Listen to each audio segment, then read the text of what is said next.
फकीर, दो मियाँ बीवी। वो मियाँ बीवी जिनकी आपस में बहुत मोहब्बत थी। ऐसा क्या हुआ कि मियाँ पत्थर उठाकर अपनी बीवी की जान लेने पे आ गया। कहानी की तफसील जाने इसी वीडियो में। आज से कई सौ साल पहले एक शहर हुआ करता था मक्का के पास। उस शहर में दो मियाँ बीवी रहते थे जिनका पक्का मकान बना हुआ था। वो मियाँ बीवी हंसी खुशी अपनी ज़िंदगी जी रहे थे। उनकी कोई औलाद ना होने के बावजूद उनके इखलाक में, उनके आपस में प्यार और मोहब्बत में बिल्कुल भी फ़र्क ना पड़ा, क्योंकि वो मियाँ बीवी मिलजुल के काम करते थे। इस वजह से वो हंसी खुशी रह रहे थे। उनका काम ये था कि उनकी उसी शहर में एक दुकान थी जिस पे वो कालीन और अलग तरह के बनाए हुए हाथों से कपड़े बेचते थे, जिन पे अपनी हाथों की सफाई होती थी उनकी।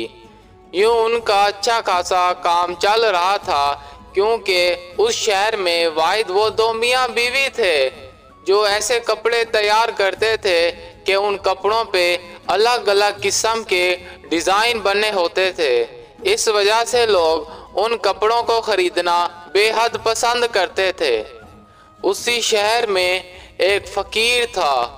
वो फ़कीर दर पदर की ठोकरें खा रहा था, कभी कहाँ कभी कहाँ। कभी कहीं से कुछ खाने को मिल जाता तो कभी उस बेचारे को भूखे सोना पड़ता।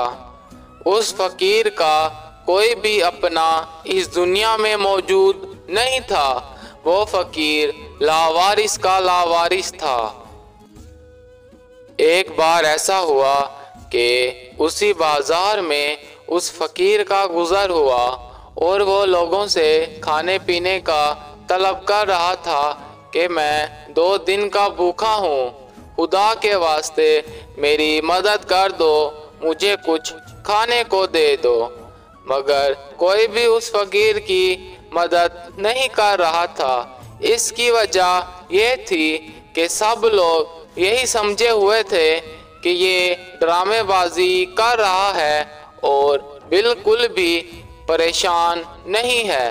बस ये चाहता है कि मैं कमाने की बजाय ऐसे खा पी कर लोगों से मांग मांग कर सुकून की ज़िंदगी जीऊँ, मगर हम इसे ऐसा नहीं करने देंगे। फिर वो फ़कीर जहाँ जहाँ से गुज़रता लोग उसको पत्थर मारते, इतने पत्थर मारते कि उसका सारा बदन लहूलुहान हो जाता।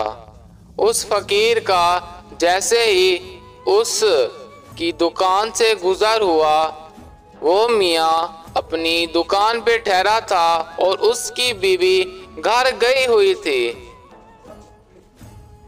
उसके मियाँ ने देखा कि वो फ़कीर बहुत ही ज़ख्मी था, तो उसे वो अपने साथ ले आया और उसकी खातिर तवाज़ु करने लग गया।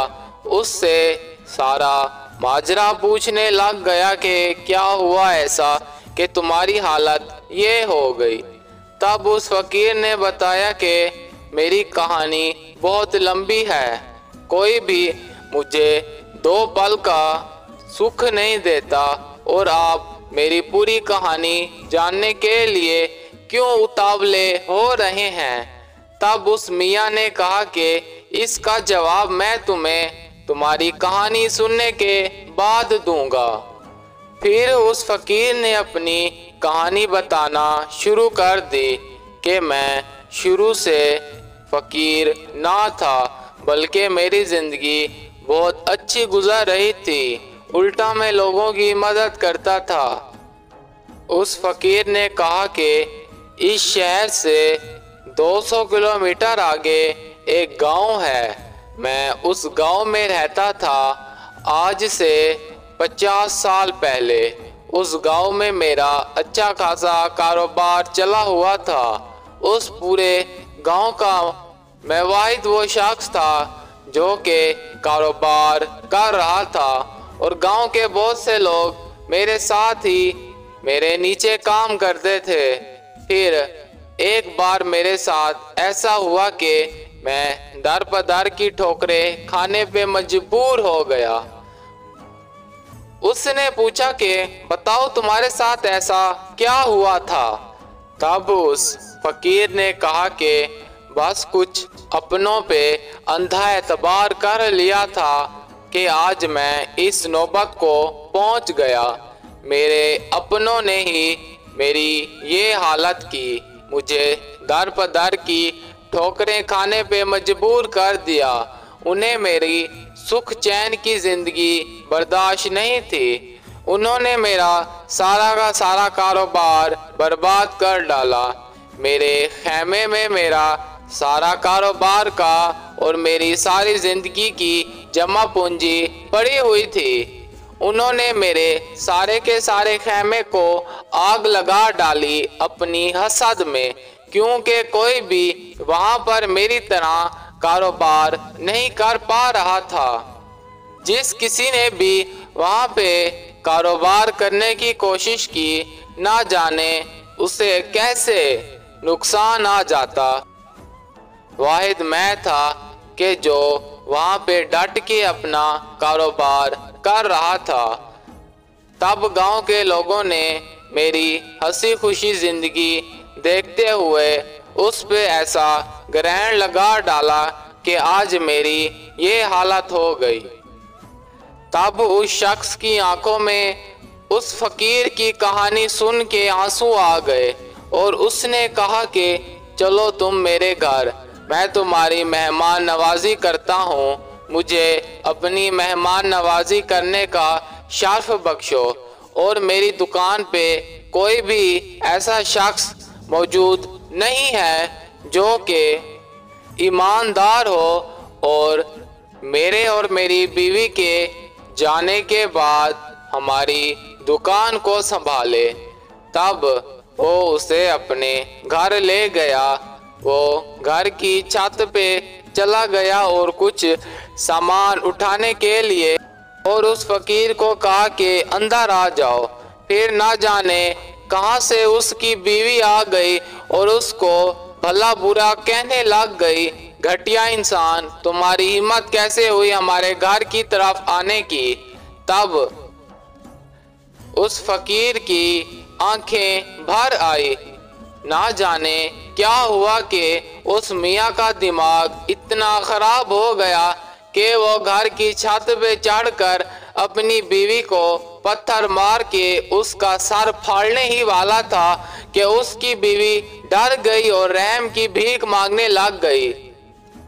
तब उस फकीर ने उस शख्स को रोका कि ऐसा ना करो, तुम्हारी बीवी मेरी हकीकत से वाकिफ ना थी, इस वजह से उसने ऐसी हिमाकत कर डाली।